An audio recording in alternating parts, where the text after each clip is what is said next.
प्रधानमंत्री नरेंद्र मोदी गुरुवार को एक बार फिर राजस्थान के दौरे पर पहुंचे और सीकर से किसान सम्मान निधि की 14वीं किस्त को उन्होंने जारी किया। चुनावी वर्ष में प्रधानमंत्री का बीते 9 माह में यह 8वां दौरा है। अब यहां पर थोड़ा ये समझते हैं कि 8 दौरे 9 महीने में। प्रधानमंत्री मोदी राजस्थान में कोई मौका नहीं चूक रहे हैं, बड़े कार्यक्रमों में जाते हैं, जनसभाओं को अब संबोधित कर रहे हैं। पीएम मोदी पूरी तरह से मिशन राजस्थान में जुट गए हैं। क्या राजस्थान में प्रधानमंत्री मोदी के चेहरे का करिश्मा, वो जादू देखने को मिलेगा? आपको क्या लगता है?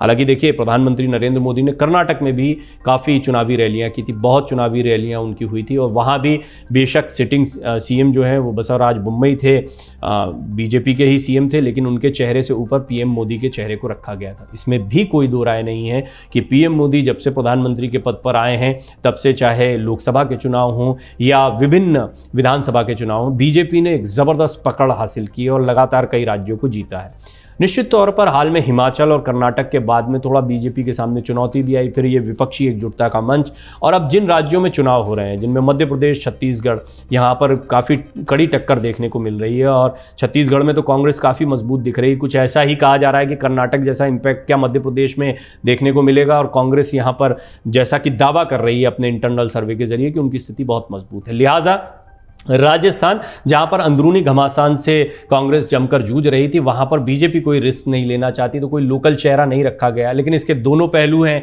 क्या इससे कोई नुकसान होगा या फिर प्रधानमंत्री मोदी के चेहरे से फायदा होगा, इस पर आप अपनी राय जरूर रखें।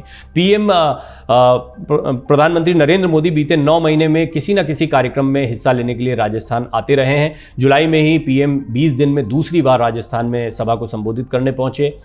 उनकी ये रैली पहले नागौर में होनी थी, लेकिन व्यस्तता के चलते ये रैली टल गई थी। इससे पहले वो 8 जुलाई को बीकानेर में सभा के लिए पहुंचे थे। सीकर के बाद प्रधानमंत्री मोदी 16 अगस्त को एक बार फिर प्रदेश के खरनाल में रैली करने के लिए पहुंच सकते हैं। राजस्थान पर भाजपा के फोकस की वजह क्या है, थोड़ा सा समझिए। राजस्थान भारतीय जनता पार्टी के लिए बहुत महत्वपूर्ण है। अभी तक रिवाज ये रहा है, एक बार कांग्रेस एक बार बीजेपी, लेकिन इस बार बार बार अशोक गहलोत रिपीट की बात कह रहे हैं। सचिन पायलट, अशोक गहलोत, ये जो सबसे बड़ी परेशानी दिख रही थी, इसको सुलझाने का दावा शीर्ष नेतृत्व की तरफ से किया गया। अब कितना असरदार होता है ये देखने वाली बात होगी। लिहाजा बीजेपी यहां पर कोई चूक नहीं करना चाहती। पार्टी से जुड़े सूत्रों ने अमर उजाला को बताया कि राजस्थान पीएम नरेंद्र मोदी, गृहमंत्री अमित शाह और भाजपा अध्यक्ष जेपी नड्डा का फोकस एरिया बना हुआ है।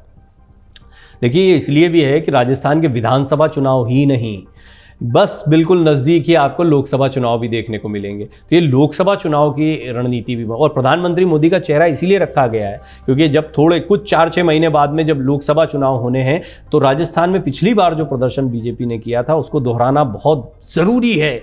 अगर आपको 300 पार वाली वो सफलता पानी है जो पिछले लोकसभा चुनाव में मिली थी, या पूर्ण बहुमत के दम पर 2014 में जैसे सरकार बनाई थी बीजेपी ने, वैसे सरकार बनानी है, तो राजस्थान वो जगह है जहाँ से बीजेपी को काफ़ी उम्मीद हैं। गुजरात, राजस्थान, ये बहुत महत्वपूर्ण है। लेकिन आपने देखा था कि पिछले चुनाव में, बेशक विधानसभा चुनाव में मध्य प्रदेश, छत्तीसगढ़, अन्य जगहों पर, या बिहार, उत्तर प्रदेश जैसे राज्य आप ले लीजिए, ये इन राज्यों में आपने देखा लोकसभा चुनाव में जो प्रदर्शन किया बीजेपी ने, उसको दोहराना एक बहुत बड़ी चुनौती होगी। इस बार समीकरण काफ़ी बदलते दिखाई दे रहे हैं।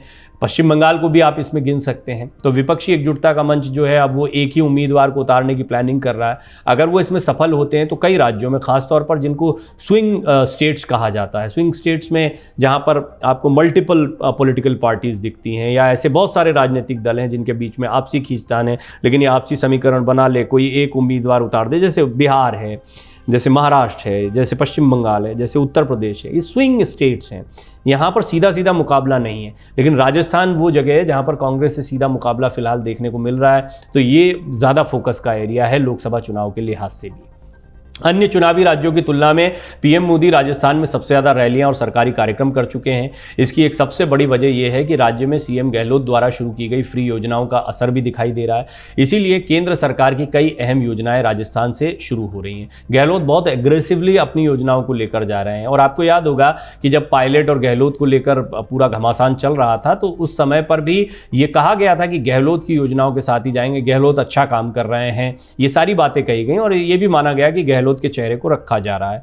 और ये पार्टी के हित में भी दिखाई देता है कि गहलोत की योजनाओं को, कि सरकार में 5 साल तक रहते रहते आपने क्या किया, उसको रखना बहुत ज़रूरी है। और वो चेहरा गहलोत का रहा है, तो अचानक से पायलट का चेहरा आकर कुछ बात कहेगा या ये स्वीकार कर लिया जाएगा कि हमने कुछ नहीं किया, हमने चेहरा बदल दिया, ये भी बहुत ठीक स्ट्रैटेजी नहीं दिखाई पड़ती। कुल मिलाकर ये बहुत स्पष्ट दिखाई पड़ रहा है कि कहीं ना कहीं गहलोत की योजनाओं के साथ आगे बढ़ रहे हैं, और गहलोत की इन योजनाओं को काउंटर करने के लिए प्रधानमंत्री मोदी लगातार यहां पर योजनाओं को रख रहे हैं। और आपने देखा सीकर में उन्होंने भाषण के दौरान ये बात कह दी कि केंद्र सरकार ने ज़्यादा मदद की है, जब हमारी सरकार थी उससे ज़्यादा मदद हमने कांग्रेस की सरकार रहते हुए की है।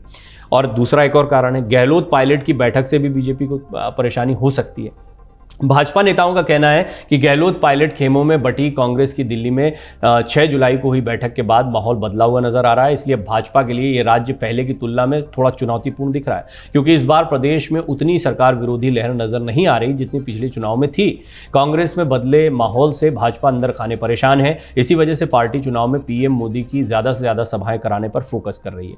खरनाल में भी अब रैली कर सकते हैं पीएम मोदी। भाजपा से जुड़े सूत्रों का कहना है कि वीर तेजाजी की जन्मस्थली खरनाल में पीएम मोदी की सभा फिलहाल स्थगित की गई, लेकिन रद्द नहीं की गई है। इसका स्वरूप बदलकर सरकारी कार्यक्रम के बजाय अब राजनीतिक रैली के रूप में किया जाएगा, यानी जनसभा हो सकती है।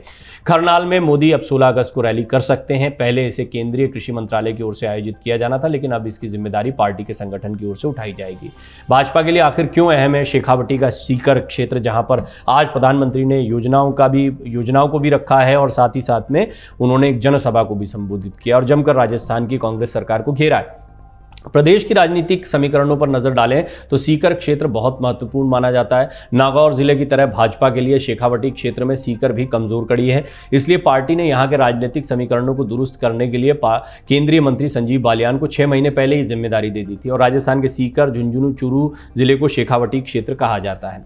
पिछले चुनाव में सीकर जिले की 8 विधानसभा सीटों में से भाजपा को एक भी सीट नहीं मिली थी, जबकि पिछले 3 चुनाव की बात करें तो सीकर में 2008 में भाजपा को सिर्फ खंडेला सीट पर जीत मिली थी।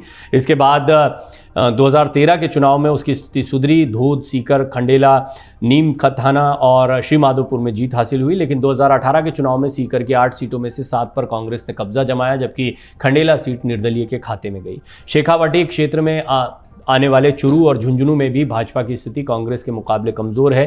पिछले चुनाव में चूरू में भाजपा 6 सीटों में से सिर्फ 2 सीटें ही जीत पाई थी, जबकि झुंझुनू में 7 सीटों में से मात्र 2 सीटों पर उसके प्रत्याशियों को जीत मिली थी। अब तक 9 महीने में 7 बार राजस्थान इसलिए आ चुके हैं प्रधानमंत्री मोदी। 9 महीनों में 7 दौरे, ये गौर करने वाली बात है। 8वीं बार गुरुवार को सीकर भी पहुंच गए और यहाँ पर उन्होंने जमकर जो है राजस्थान सरकार को घेरा है। उन्होंने भाषण दिया और इसमें लाल डायरी का जिक्र किया। उन्होंने इसके साथ साथ में पेपर लीक मुद्दे का भी मामला उठाया है, जनसभा को संबोधित किया है और वो अशोक गहलोत सरकार को घेरते दिखाई दिए। पीएम मोदी 1 नवंबर 2022 को बांसवाड़ा के मानगढ़ धाम भी आए थे। तीसरी बार 8 जनवरी 2023 को मोदी भीलवाड़ा के दौरे पर आए थे और गुर्जर समाज के आराध्य देव देवनारायण भगवान की जयंती में शामिल हुए थे। चौथी बार 12 फरवरी 2023 को पीएम मोदी दौसा जिले में दिल्ली मुंबई एक्सप्रेसवे के उद्घाटन के मौके पर आए थे। 5वीं बार 10 मई 2023 को पीएम मोदी ने नाथद्वारा और आबू रोड में बड़ी सभाओं को संबोधित किया था। छठी बार 31 मई 2023 को मोदी ने अजमेर में बीजेपी के महाजनसंपर्क अभियान की शुरुआत की थी। 7वीं बार मोदी ने इसी माह 8 जुलाई को बीकानेर में अमृतसर जामनगर एक्सप्रेस हाईवे का लोकार्पण और 24,300 करोड़ की योजना का शिलान्यास किया था। 8वीं रैली पीएम मोदी ने सीकर में की है। अमर उजाला अब आपके टीवी पर भी। अपने स्मार्ट टीवी पर YouTube पर सर्च करें अमर उजाला, चैनल सब्सक्राइब करें और देखें ताजा खबरें, वो भी HD क्वालिटी में। और हाँ, बेल आइकन दबाना ना भूलें ताकि हर खबर हो आपके घर। अमर उजाला, निष्पक्ष, निर्भीक, निरंतर।